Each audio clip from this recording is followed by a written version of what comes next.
মুবারক ঈদে মুবারকে, হেই মুবারক ঈদে মুবারকে। তো এক মাস রোজা রাখার পরে আমাদের সেই আনন্দের দিন, ঈদের দিন চলেই আসলো। আর আমার কাছে ঈদের নামাজের মতন খুশি দুনিয়ার কোনো কিছুতে লাগে না। তো আজকে ঈদের নামাজ পড়তে যাব, তাই সকালে ঘুম থেকে উঠে গোসল মোসল করে পরিপাটি হয়ে ফিটফাট হয়ে পাঞ্জাবি পায়জামা পরে নিলাম। আমাদের মসজিদ ঈদের জামাত 6-7টা বাজে, তাই আমি সকাল 6টা বাজে উঠে গোসল মোসল করে তাড়াতাড়ি রেডি হয়ে যেতেছিলাম, কারণ আজকে অনেক গরম পড়ছে আর মসজিদে যা এসি নিচে বসতে পারে, এসি নিচে বসতে হলে একটু তাড়াতাড়ি যেতে হবে, নাহলে পরে যা জায়গা পাওয়া যাবে না। আমার কাছে কেন জানি মনে হয় ঈদের নামাজ পর্যন্ত ঈদে খুশিরা থাকে, কারণ ঈদের নামাজ পড়ে আসলে খাবার দাবার খায়, দুপুরে একটু ঘোরাফেরা, বিকালটা হইলেই ঈদ শেষ হয়ে যায়। পাঞ্জাবি পায়জামা পরাও শেষ, চুল সেট করাও শেষ, এখন শুধু আতর লাগাতে হবে। আতর খুলতে যে আমার আবার একটু যুদ্ধ করতে হয়েছে, আতরের মুখটা আমার দিয়ে খুলতেই আসলো না কোনোভাবে। অনেকক্ষণ পারাপারির পরে শেষমেশ বোতলের মুখটা খুলছে।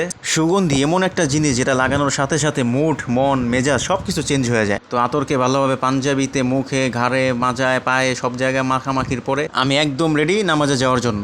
এইসব পাকনামি করতে যা ভুললেই গেছি যে মেন জিনিসই নিয়ে নেই, টুপি। তো এখন ফুল রেডি, চলেন নামাজে যাই।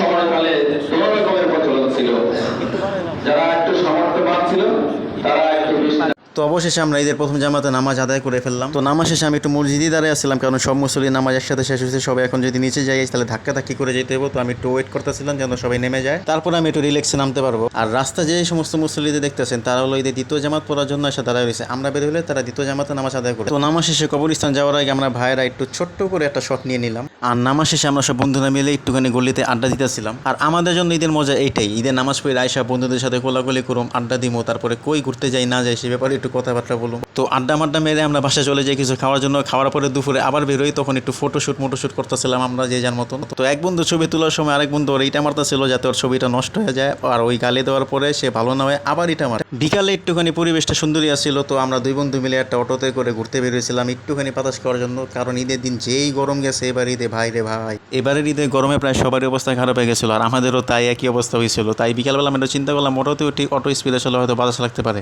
আর অটোতে ওঠার পরে আমাদের আসলে একটু বাতাস লাগতেছিল, ভালোই লাগতেছে। তো বাতাস করার পর আমরা মেলা দেখতে যাই। আমাদের এরিয়াতে 15 দিন ব্যাপী মেলা বসবে, যদিও আজকে ঈদের দিনে পুরোপুরি মেলা শুরু হয় নাই, ঈদের দ্বিতীয় দিন থেকে এই মেলা বসবে, 15 দিন পর্যন্ত চলবে। কিন্তু মেলা বসতে না বসতেই এখনো মেলা বসেও নাই, তার আগে যত মানুষ আমরা দেখতে পারলাম বাইরে ভাই, আগামীকালকে থেকে যখন মেলা বসে তখন থেকে যে কত মানুষ আসবে আল্লাহই জানে। তো ঘুরতে ঘুরতে আমরা এক চার্চিরাকে দেখতে পাই, যে মনে হয় ভিটামিন জি খেয়ে ফেলেছে ভুলে, আর ভিটামিন জি খেয়ে সে পোস্টারের সাথে কথা বলতেছে ভাই রে ভাই। আচ্ছা, ঈদে লক্ষ লক্ষ কোটি কোটি মানুষ গ্রামে গেছে, তাহলে এরা কারা রে ভাই? আমার মনে হয় পুরা পৃথিবীর জনসংখ্যার 50% বাংলাদেশেই থাকে, আর সেই 50%-এর মধ্যে 40% মনে হয় ঢাকাতেই থাকে। তো যাই হোক, সকাল থেকে বিকাল পর্যন্ত ঘুরতে ফিরতে এখন ঈদের সন্ধ্যা হয়ে গেছে, মাগরিবের আজান দিতেছে, এখন একটু পরেই রাত হয়ে যাবে। রমজানও শেষ হয়ে গেল আর আজকে ঈদও শেষ হয়ে গেল।